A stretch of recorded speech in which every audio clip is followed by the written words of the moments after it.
Bonjour à tous, bienvenue dans cette nouvelle vidéo consacrée à nouveau au MH370. Nous allons nous intéresser aujourd'hui à la zone de recherche diffusée le 6 mars 2022 par le président de Ocean Infinity, Olivier Plunkett. Dans l'article de Airline Rating, le CEO, c'est-à-dire le chef exécutif de Ocean Infinity, indique que les recherches pourraient reprendre en 2023 ou 2024. Cela était initialement prévu apparemment en 2020, mais la crise du Covid a fait prendre du retard justement à ces recherches. Ocean Infinity a investi depuis dans la construction de 2 navires de 75 mètres autonomes. Ils sont en construction au Vietnam et devraient arriver en 2023. Ces navires contrôleraient des AUV, c'est-à-dire des drones, en quelque sorte, des drones sous-marins, comme le Seabed Constructor qui a déjà participé à la dernière campagne de recherche du MH370. Les équipes d'Ocean Infinity ont revu toutes les données pour s'assurer qu'ils n'étaient pas passés à côté de quelque chose afin de définir une nouvelle zone de recherche. C'est la zone que vous voyez ici. Il y a 2 études qui ont été prises en compte pour étendre la zone de recherche. Tout d'abord, le carré rouge, centré sur le point rouge, vous pouvez voir ici, et la zone définie par l'Independent Group. Et le carré jaune, centré sur un point jaune, qui est la zone définie par Richard Godfrey. Alors, il prévoit de couvrir les 2 zones en proposant aux autorités malaisiennes un no-win, no-fee. En clair, on cherche et on n'est payé que si on trouve, comme dans leur précédente campagne de recherche. Tout dépendra de la décision de la Malaisie, avec le soutien de l'ATSB, qui est l'équivalent du BEA australien, et du gouvernement australien également, qui fournira certainement un soutien logistique comme cela a été le cas lors de la précédente campagne de recherche. Alors qu'est-ce que je pense de cette zone? Elle ne me convient pas tout à fait. Autant la partie qui se trouve au sud du 7e arc, j'y suis favorable. Autant celle à l'intérieur de l'arc, c'est-à-dire plus au nord, ne m'a jamais convaincu. Pour moi, c'est une perte de temps et de moyens de chercher au nord du 7e arc, car entre le 6e et le 7e arc, l'avion avait clairement une trajectoire vers le sud et non vers le nord. Alors il faut comprendre que cette zone à l'intérieur du cercle n'a d'intérêt que pour le scénario d'une fin de vol non pilotée où l'avion serait entré, dans ce cas, dans une descente en spirale et que, dans ce cas-là, il existe une possibilité que l'avion aurait pu finir plus au nord. Alors cette étude est basée sur des tests en simulateur qui ont été faits chez Boeing pour voir comment l'avion réagirait lorsqu'il perdrait son dernier moteur en étant à court de carburant et que personne ne touchait aux commandes. Dans ce cas, la gouverne de direction resterait légèrement braquée à gauche, ce qui entraînerait l'avion dans une inclinaison en descente se transformant en spirale. La position de départ de la panne moteur totale est calculée par rapport au temps de démarrage de l'APU, le générateur de secours en quelque sorte, qui aurait alors alimenté à nouveau le SATCOM, ce qui a déclenché l'émission radio à l'origine du 7e ping qui a permis de définir ce 7e arc. Là-dessus, je vous renvoie sur mon ouvrage dans lequel je détaille précisément ce scénario qui est suffisamment expliqué dans les rapports officiels mais qui est assez technique. Donc n'hésitez pas à vous rapporter à mon livre et à la partie qui concerne cette partie-là. Je n'ai jamais adhéré à cette hypothèse car on parle là bien d'une hypothèse.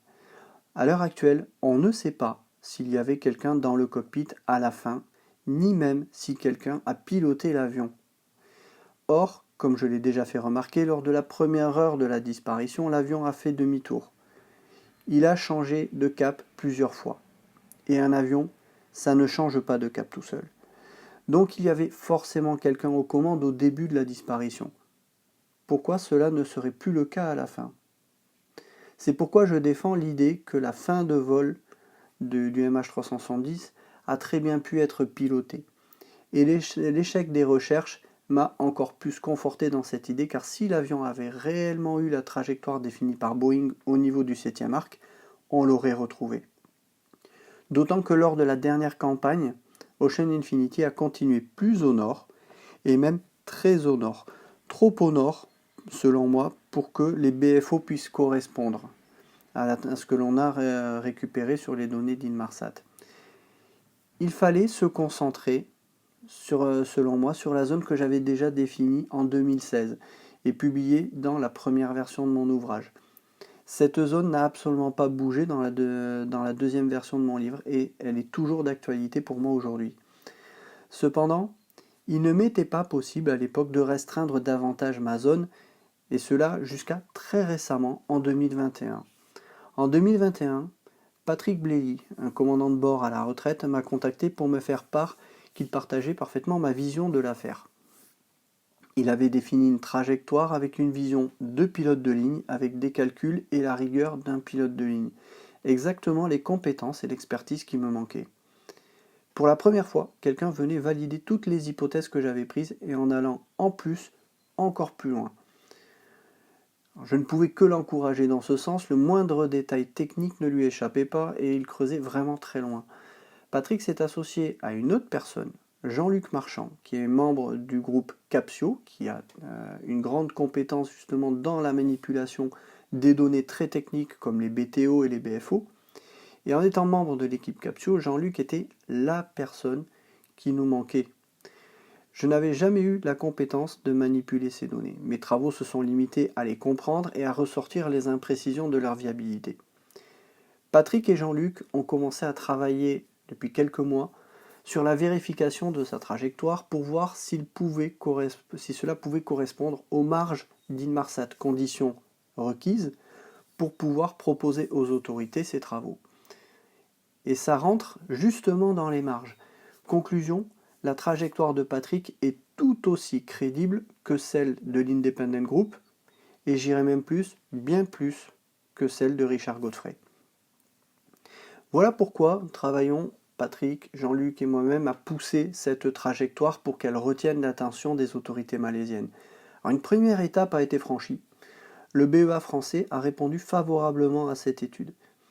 Une version en anglais est donc en cours de rédaction pour qu'elle puisse être transmise aux Malaisiens et aux Australiens. L'objectif, profiter de la future campagne de recherche qu'a annoncé le président de Ocean Infinity pour aller chercher dans ce secteur qui n'est pas bien loin de la zone de l'Independent Group et donc de la zone prévue par Ocean Infinity.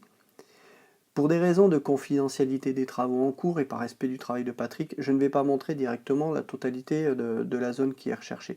Toutefois, je peux affirmer qu'elle est au sud de la zone de l'Independent Group, pour une raison simple, nous considérons que l'avion a été piloté et qu'il a même plané plus loin que là où on a cherché jusqu'à présent.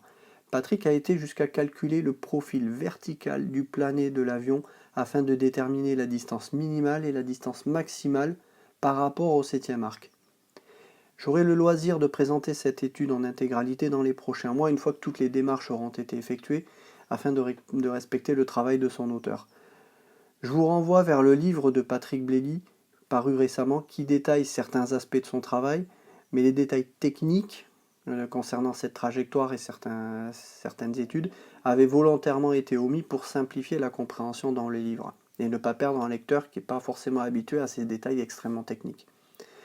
J'insiste sur le fait que nous ne sommes qu'un groupe de volontaires aux compétences techniques et aéronautiques. Notre objectif est d'apporter, au travers de notre expertise de l'affaire, des pistes de réflexion permettant de relancer les recherches sur des bases sérieuses afin que les familles puissent faire leur deuil et enfin des réponses à leurs questions. Nous n'avons aucun lien direct avec les familles si ce n'est de vouloir les aider. Contrairement à ce que certains pourraient penser, comme ce qu'on m'a déjà dit, nous n'avons aucune volonté de cacher un quelconque complot. Bien au contraire, on veut des réponses. Et pour cela, il faut trouver l'avion. Et pour trouver l'avion, il faut convaincre les décideurs de l'utilité de dépenser dans ces recherches. Et pour les convaincre, il faut être crédible. Et pour être crédible, l'étude doit être sérieuse. Et tout cela, ça prend du temps.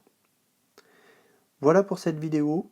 Et je vous donne rendez-vous pour une prochaine vidéo prochainement, où là j'aurai l'occasion de détailler plus en profondeur la fin de vol de l'avion, le scénario officiel de l'avion non piloté, mais également les possibilités d'une fin de vol pilotée et ce que ça peut impliquer pour les recherches.